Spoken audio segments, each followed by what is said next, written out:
Constanza, este es un gran momento para conversar sobre lo que mucha gente me ha manifestado a través de las redes. Me decían por ahí, transmítale a la senadora Constanza que las candidaturas reactivas no ayudan. Por lo tanto, nosotros hemos descendido a hablar, nos hemos detenido a hablar de varias cosas que a ustedes les preocupan. Un tema que hemos tocado mucho acá es el tema de la seguridad, es el tema de la educación.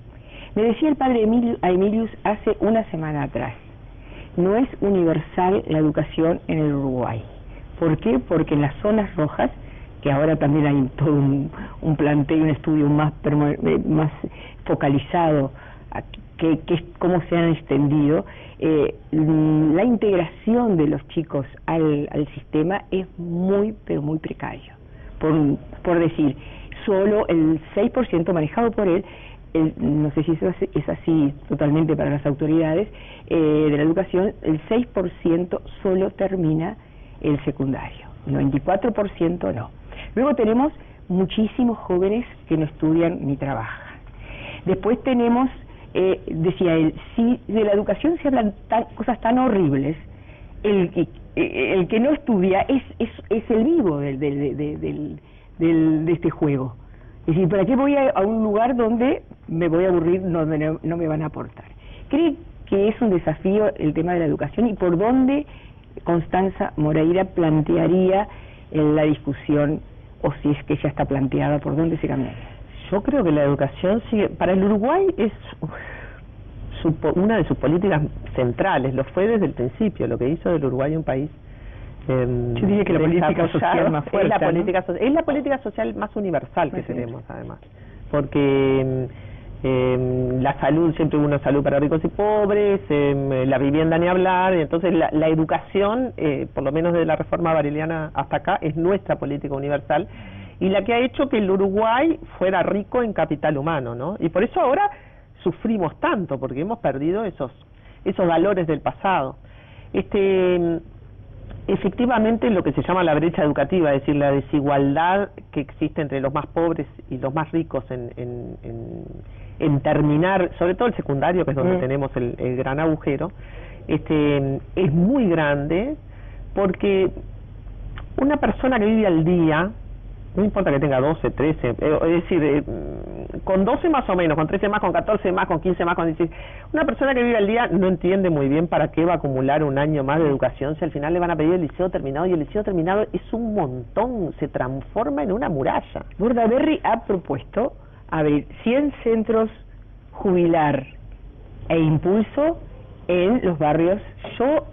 Me encanta el liceo jubilar, pero quiero decir una cosa, el liceo jubilar es un ejemplo absolutamente excepcional, pero por parte de las autoridades de un liceo privado donde hay un cupo, es decir, seleccionan a los niños en un contexto crítico. Primero, que prácticamente no hay, o sea, es muy poco el porcentaje de educación privada que hay en los lugares más pobres. La educación privada se hace para lo que pueden pagar, entonces por eso el liceo jubilar es tan excepcional. Pero además, secundaria es el gran depósito de chiquilines, por usar una expresión media terrible, porque no es un depósito, pero es a donde va todo el mundo. Los problemas de la secundaria son los problemas de la masificación de una población, y sobre esto quiero ser muy enfática. Hasta hace, hasta el 2005, 2006, el porcentaje de niños que nacían en hogares pobres era la mitad de la población, ahora es el 30, ¿no? Pero era la mitad de la población. Bueno, esos niños de hogares pobres son los que van al sistema educativo. Y después, ¿qué piensan? ¿Que los profesores y los maestros van a resolver? Hay una demanda sobre el sistema educativo que el sistema educativo no puede resolver los problemas de la familia, todos los cambios que han habido en los arreglos familiares, no pueden resolver los problemas de las madres solas. Entonces me parece que se demanda sobre el sistema educativo no da abasto, y al mismo tiempo va perdiendo legitimidad, porque entonces la gente empieza a pensar que los maestros, que los profesores, que ahí no se puede. No, poder se puede, y yo creo que, capaz que soy la única que lo pienso, yo creo que nosotros vamos en el buen camino. Es decir, lo primero que hicimos fue asignar más recursos humanos, mejorar los salarios docentes, destinar más plata a la educación. Destinamos 4,5. Argentina, que es la que tiene los mejores indicadores educativos, destina 6. Entonces, ningún gobierno blanco ni colorado destinó tamaña magnitud de recursos a la educación. Es decir, hay que seguir aplicando recursos a la educación. Tenemos que seguir hablando entre nosotros sobre los problemas de la educación y tenemos que dejar hablar a los maestros, a los profesores, que son los que están ahí en la primera línea de fuego todos los días. Tenemos que dejar hablar a los estudiantes, que prácticamente su voz no se escucha sobre los problemas de la educación. Yo creo que vamos en el buen camino. Ahora, que salen muchos puntos del producto. Yo quiero tener a los gurises 8 horas, por una razón muy simple, porque las madres trabajan 8 horas y porque hoy la mayor parte de las madres trabajan. Yo acabo de votar un estatuto del funcionario público donde obligo a los nuevos que entran a trabajar 8 horas, pero yo no tengo un sistema educativo de 8 horas, tengo un sistema de 4. O sea, nosotros tenemos unas inercias heredadas del pasado en relación a la estructura institucional y a las propuestas que deben ser cambiadas. Ahora, pasar a que todo sea 8 horas al liceo, cosa que en principio resolvería parte de los problemas del Sistema Nacional de Cuidado, bueno, es un punto 2 del producto y la sociedad tiene que hacer un esfuerzo para entender que este es el tipo de cosas que deben hacerse. Ahora, si yo quiero eso, le tengo que sacar plata a otras cosas o tengo que incrementar los impuestos. Todo no se puede. No podemos tener los mejores servicios de calidad y después no querer pagar los impuestos. No, señores.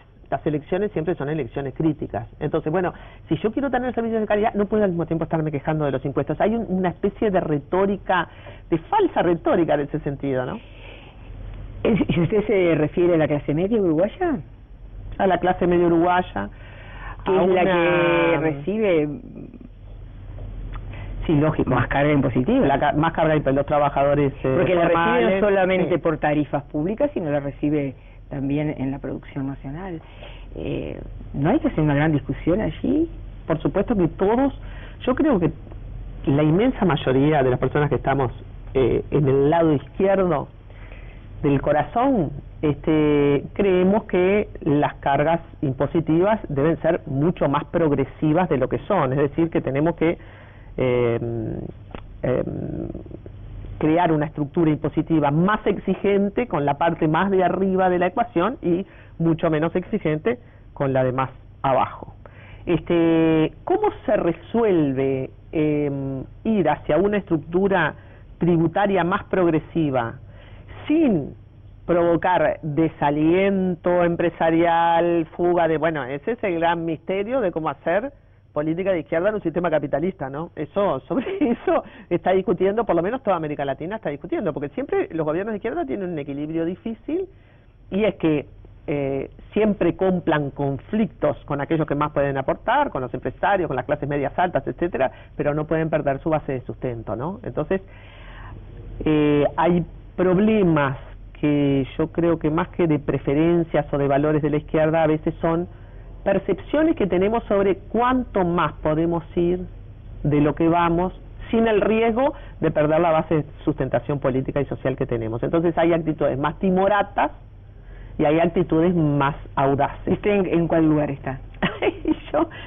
Yo me ubicaría entre los más audaces, pero bueno, como todavía soy analista política, sé que la tensión, esa tensión entre capital y trabajo, esa tensión entre el arriba y el abajo, hay que manejarla bien. Pero bueno, hoy se está votando en el Parlamento un proyecto de ley que, no sé, quizás si hago una encuesta hoy, la mayoría de la gente no está de acuerdo con este proyecto de ley. ¿A cuál se refiere? Al de la marihuana. Al de la marihuana. Bueno, según las encuestas, ¿no? Está y bueno, y eso es tomar riesgos. Yo estoy absolutamente a favor del proyecto y he trabajado por su concreción, porque la guerra a las drogas lo único que ha terminado es con un montón de gente en la cárcel, con una economía subterránea absolutamente floreciente y con decenas de miles de muertos en toda América Latina, porque sobre todo la guerra de las drogas, América Latina, que no tiene grandes problemas de terrorismo, lo que tiene son problemas de narcotráfico. Entonces, me parece que lo de hoy es audaz. A mí me parece que lo de hoy es... No sé bien cómo va a terminar, qué resultado va a dar en términos de abandonar pero me parece audaz y me parece que es audaz en América Latina. Realmente, esas son las cosas donde me parece que vamos bien. Y también yo creo que toda la política de los derechos de los trabajadores también son cosas que se han conquistado, pero ahí también se han conquistado por una cosa que existe en el Uruguay y que no es tan abundante en el resto de América Latina, que es la relación entre gobierno, izquierda y movimiento sindical, ¿no? Y eso hay que cuidarlo y protegerlo todos los días. Ha sido más que un gusto conversar con usted. Para mí también. Si la llama ahora el doctor Tabaré Vázquez, le digo, no se enoje. No es contra usted. No se enoje porque lo critique. En política en general las cosas no son personales, siempre son problemas políticos. ¿Cuánto hace que no habla con él? A las personas. Mucho tiempo. ¿Y con Mujica? También. ¿Está sola entonces? No tanto. Hasta el miércoles, amigos, nos encontramos con Facundo Ponce de León el próximo miércoles. Gracias.